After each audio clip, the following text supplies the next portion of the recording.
اتنا ارحم الراحمین ہے کہ خود سے کہہ رہا ہے مانگو تو صحیح میں عطا کرنا جانتا ہوں. ادعونی استجب لکم. تو اب یہاں پہ مانگنے کا فلسفہ بڑا عجیب و غریب ہے. تو اب اللہ سبحانہ وتعالیٰ نے خود کہہ دیا مانگو اور میں عطا کروں گا. تو پروردگارہ کیا مانگیں؟ اب امام رضا علیہ السلام فرماتے ہیں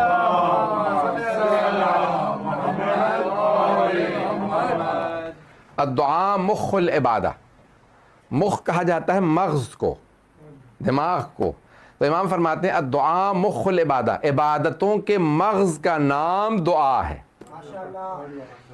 اس بات کو پتہ نہیں پہنچا پایا ہوں یا نہیں. دیکھیں آپ اخروٹ لیتے ہیں یا بادام لیتے ہیں یا پستے وغیرہ، یہ سب جتنے بھی، ان کے اوپر سب پہ چھلکا ہوتا ہے، اور جب اس چھلکے کو اتار دیں تو وہ جو اندر سے آپ کو ڈرائی فروٹ ملتا ہے اسے کہا جاتا ہے اس ڈرائی فروٹ کا یا اس خشک میوے کا مغز.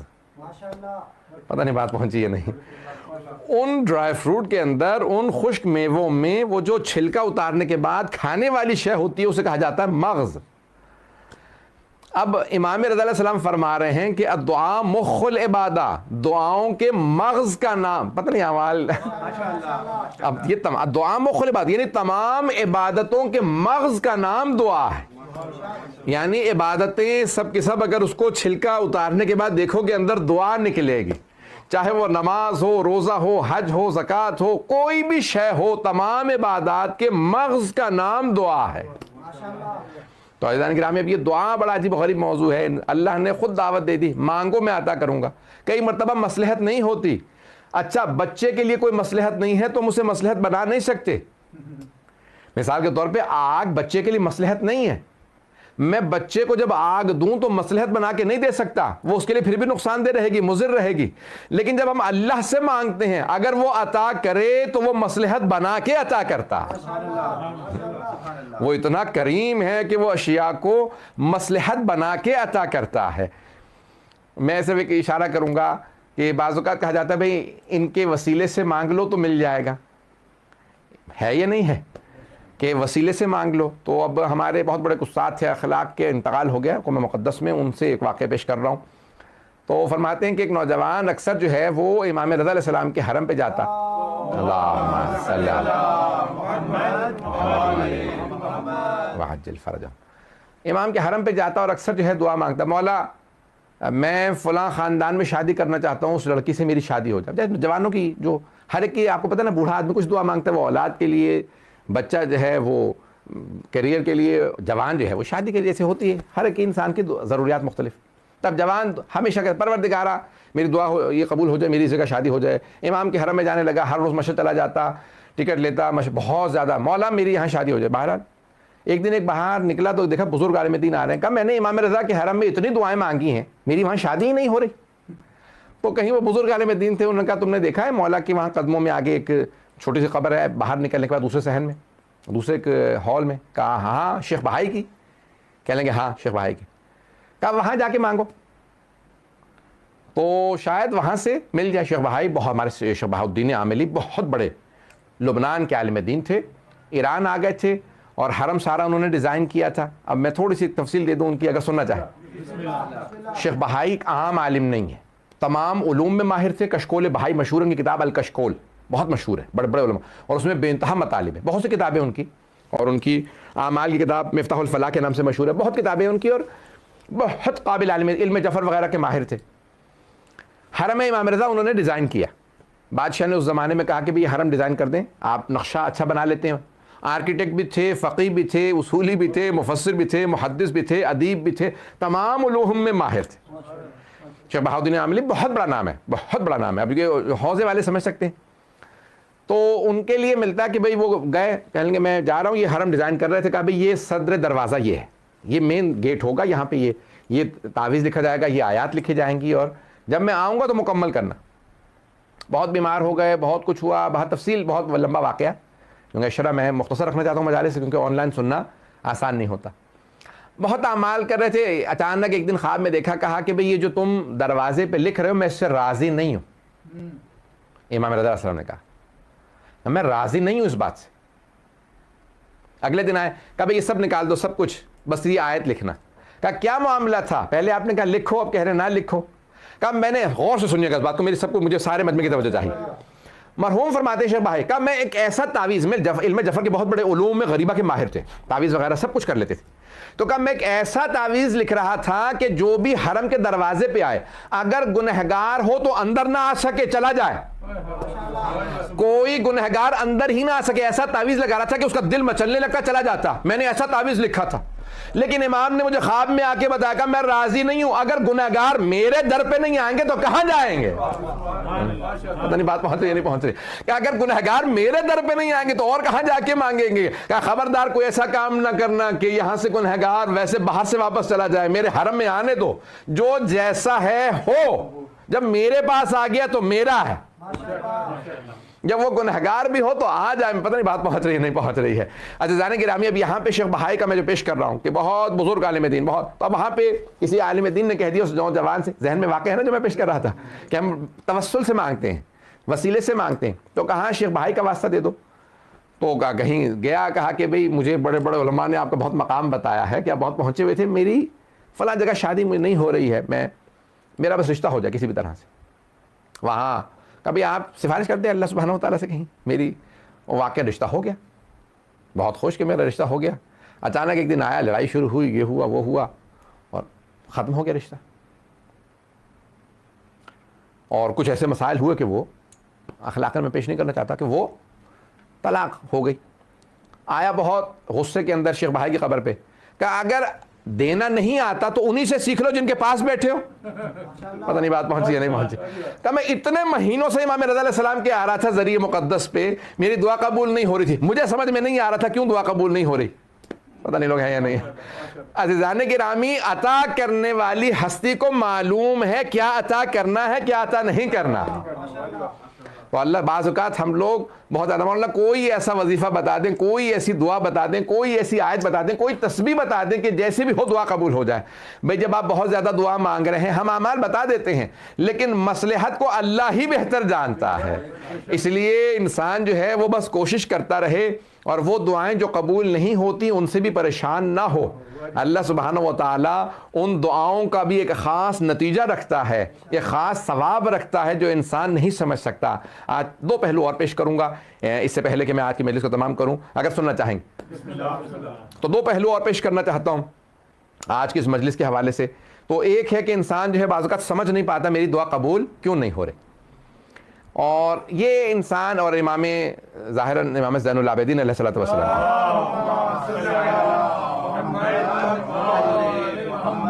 وعجل فرجہم کی حدیث سے آپ فرماتے ہیں کہ اگر انسان اپنی وہ دعائیں دیکھے جو قبول نہیں ہو رہی، ان کا ثواب دیکھ لے روز قیامت، کہ مرنے کے بعد پوچھے رہے یہ تو سارے میں نے اعمال کیے ہی نہیں تھے، فرشتوں سے کہے گا بھی غلط تو نہیں تم نے دے دیا نامہ اعمال، یہ میرا نہیں ہے، میری تو نیکیاں اتنی تھی نہیں، یہ اتنا ثواب، کہ یہ ان دعاؤں کا ثواب ہے جو قبول نہیں ہوئی تھی، وہ دعائیں جو قبول نہیں ہوئی ان کا اتنا ثواب ہے۔ تو امام فرماتے ہیں کہ روز قیامت بہت سے لوگ اپنی دعاؤں کے ثواب کو، دعائیں جو قبول نہیں ہوئی ان کے ثواب کو دیکھنے کے بعد ایک مرتبہ کہیں گے پروردگارہ تو کوئی دعا قبول نہ کرتا، کوئی دعا قبول نہ کرتا، وہ ہمارے لیے بہتر ہوتا تاکہ ہمیں اتنا اجر و ثواب مل جاتا، پروردگارہ تو نے وہ جو دعائیں قبول نہیں ہوتی ان میں اتنا اجر و ثواب رکھا ہے، کہ اتنا اجر و ثواب ہے وہ جو دعائیں قبول نہیں ہوتی۔ ہم پریشان ہو جاتے ہیں دعا قبول نہیں ہو رہی، کئی مرتبہ اس کی مختلف مصلحتیں ہوتی ہیں، میں آج جو پیش کر رہا تھا ایک پہلو یہ مکمل کر دوں آج تاکہ پھر مجھے آئندہ آسان ہو جائے گا۔ تو کئی وجوہات ہوتی ہیں کہ دعا قبول نہیں ہو رہی ہوتی، چند میں آج پیش کروں گا، چند میں پھر انشاءاللہ آنے والے دنوں میں آنے والی مجالس میں پیش کروں گا۔ ایک وجہ وہ کہتے ہیں کہ اگر انسان، ایک حدیث نبوی ہے اور یہ مکارم الاخلاق مرحوم طبرسی کی 700 سال پرانی کتاب ہے، رسول اسلام کی سیرت کے اوپر ہے مکارم الاخلاق، تو اس میں فرماتے ہیں کہ حبیب خدا کی حدیث ہے کہ آپ فرماتے ہیں کہ اگر انسان ایک لقمہ حرام کا کھا لے، ایک لقمہ، پورا کھانا نہیں، صرف ایک لقمہ حرام کا کھا لے تو 40 دن تک دعا قبول نہیں ہوتی، 40 دن تک دعا قبول نہیں ہوتی۔ اسی لیے اتنی زیادہ تاکید کی گئی ہے کہ جب کھانے لگو تو پاکیزگی کا خیال کر کے کہ اگر خدا نہ کرے ایک بھی نجس چیز چلی جائے کھانے میں تو انسان کی۔ اب یہاں علماء نے جو بحث کی ہے وہ یہ ہے کہ حدیث تو نبوی یعنی رسول اسلام صلی اللہ علیہ وسلم کی حدیث ہے کہ 40 دن دعا قبول نہیں ہوتی، بحث علماء نے یہ کی ہے کہ کس صورت میں دعا قبول نہیں ہوتی۔ اس صورت میں جب مجھے معلوم نہیں تھا یا اس صورت میں کہ جب معلوم تھا؟ بھئی جب معلوم تھا، مجھے معلوم ہے حرام ہے، میں نے کھا لیا، اب دعا قبول نہیں ہوگی، یا نہیں اس صورت میں بھی قبول نہیں ہوتی جب نہیں معلوم تھا؟ علماء کہتے ہیں جب معلوم ہو تو گناہ بھی ہے اور اثر بھی ہے. اگر پتا تھا کہ حرام ہے تو گناہ بھی ہے اور اثر بھی ہے، لیکن اگر معلوم نہیں تھا تو گناہ نہیں ہے، اثر ہے. پتہ نہیں بات پہنچی یا نہیں پہنچی. پھر بھی اثر ہے، اور اثر یہ ہے حرام کا کہ انسان کی دعا مستجاب نہیں ہوتی، کیونکہ انسان جب نجس چیز کھا لے یا حرام چیز کھا لے تو وہ فرشتے جو دعا کو اللہ کے پاس لے کے جاتے ہیں وہ اتنے پاک ہیں کہ جب تک انسان کی وہ 40 دن میں شے زائل نہ ہو جائے تب تک دعا لینے آتے ہی نہیں ہیں. پتہ نہیں بات پہنچی یا نہیں پہنچی. وہ جو دعا لینے کے لیے فرشتے آتے ہیں، مجھے نہیں معلوم، میں آپ لوگوں کو بور تو نہیں کر رہا ہوں. جانے گرامی یہ تمام کی تمام چیزیں. تو پہلی مصلحت کہ انسان اگر حرام کھا لے، اس لیے ہمارے علماء کہتے ہیں کہ جہاں سے انسان گوشت خریدے، جہاں سے انسان اشیاء خریدے، گھر میں پکا، اس لیے باہر زیادہ ہمارے ہاں تاکید کی گئی کہ زیادہ باہر کھانے مت کھاؤ. ہوٹلوں ریسٹورینٹس پہ ادھر ادھر بہت سے لوگوں کو ہوٹلنگ کا بہت زیادہ شوق ہوتا ہے، ان کو برا لگے گا بہت معذرت کے ساتھ. میں نے کھایا، یہ نہیں کہہ رہا حرام ہے، کھانا جائز ہے، بالکل جائز ہے، لیکن کیوں تاکید کی گئی ہے؟ کہتے ہیں کئی مرتبہ پکانے والا نجس پاک کا خیال نہیں کرتا. جب آپ کی والدہ گھر میں پکائیں گی یا اہلیہ گھر میں پکائیں گی یا کوئی بہن گھر میں پکائیں گی یا کوئی بیٹی گھر میں پکائیں گی تو کیونکہ مومنہ ہے ہاتھ پاک کرنے کا، کھانے کے پاک رکھنے کا ضرور خیال رکھیں گی. اس لیے غذا کا پاک ہونا پہلا باب ہے دعا کی استجابت کا. قبولیت دعا کے پہلے باب کا نام ہے حلال غذا. حلال جب لقمہ کھائیں گے تو خدا ضرور دعا قبول کرے گا. تو پہلی ہے شے جو دعا کے قبول کے باعث بنتی ہے وہ ہے حلال رزق. دوسرا، اگر سننا چاہیں، یہ ایک پہلو ہے، میں انشاءاللہ وقت میں کوشش کروں گا تمام کروں، کہ دوسرا جو اسی بات سے کہ بھئی کیا کیوں دعا قبول نہیں ہوتی، تو بڑے بڑے بزرگ علماء نے لکھا ہے کہ صلہ رحم جو چھوڑ دے اس کی دعا قبول نہیں ہوتی. جو خونی رشتہ داروں سے قطع تعلق کر لے اس کی دعا قبول نہیں ہوتی. اب خونی رشتہ داروں میں کون کون آ جاتے ہیں؟ میں جلدی لکھنوا دیتا ہوں. بہت سے لوگ کہہ رہے ہیں کہ میں مولانا کئی مرتبہ میں تو خود ہی خطبے میں نہیں آتا، نماز ہی میں آتا ہوں. کیوں؟ کہا کہ خطبے میں آئیں گے تو کان میں بات پڑ جائے گی، پھر عمل کرنا پڑے گا، تو اس لیے ہم آتے ہی نہیں. خطبے میں صرف نماز پڑھ لیتے ہیں کہ بھئی جمعہ پڑھو، انسان کو خطبہ کون سنے اس کے اندر پھر بے وجہ ان پہ عمل بھی کرنا پڑے گا. تو جانے کہ نہیں، ایسا نہیں ہونا چاہیے. مومن وہ ہے کہ جو چاہتا ہے، قرآن کی آیت ہے کہ یتبعون، یعنی جو احسن قول کو، اچھے قول کو سنیں اور اس پہ عمل کریں. مومن وہ ہوتا ہے کہ جو اچھی بات کو سن کے اس پہ عمل کرنا چاہے. تو اب یہاں ایک مصلحت یہ ہے کہ دعا قبول کیوں نہیں ہوتی ہے اس میں، کہ جو خونی رشتہ داروں سے قطع تعلق کر لے. خونی رشتہ داروں میں کون کون آ جاتا ہے؟ سگے بہن بھائی، ماں باپ کے سگے بہن بھائی، یعنی ماموں، خالہ، پھپھی، چچا، یہ سب خونی رشتہ داروں میں ہیں، اور ان کے بچے. اب یہ خونی رشتہ داروں میں ہیں، کہتے ہیں کہ وہ اتنے زیادہ ہو گئے، یہ سب خونی رشتہ دار ہیں کہ ان سے قطع تعلق نہ کریں. ہمارے ایک استاد کہا کرتے تھے کہ اگر تم نے خاندان والوں سے قطع تعلق کر رکھا ہے تو ہمارے اعمال میں نہ آنا، تمہاری وجہ سے ہماری بھی عبادات قبول نہیں ہوں گی. وہ کہتے ہیں کہ یہاں تک ہے کہ اگر 10 سے جمعی انسان، دعا قبول ہونے کی بھی میں انشاءاللہ پیش کروں گا کہ کیسے دعا قبول ہوتی ہے، لیکن وہ کہتے ہیں کہ بہت بڑا بھی مومنوں کا مجمع ہو تب بھی دعا قبول نہیں ہوتی اگر اس میں قطع رحم والے بیٹھے ہوئے ہوں. اس لیے ہمارے استاد کہتے تھے کہ بھئی آپ بے شک نہ آئیں ہمارے اعمال میں بھی، تاکہ ہماری تو کم از کم اعمال قبول ہو جائیں.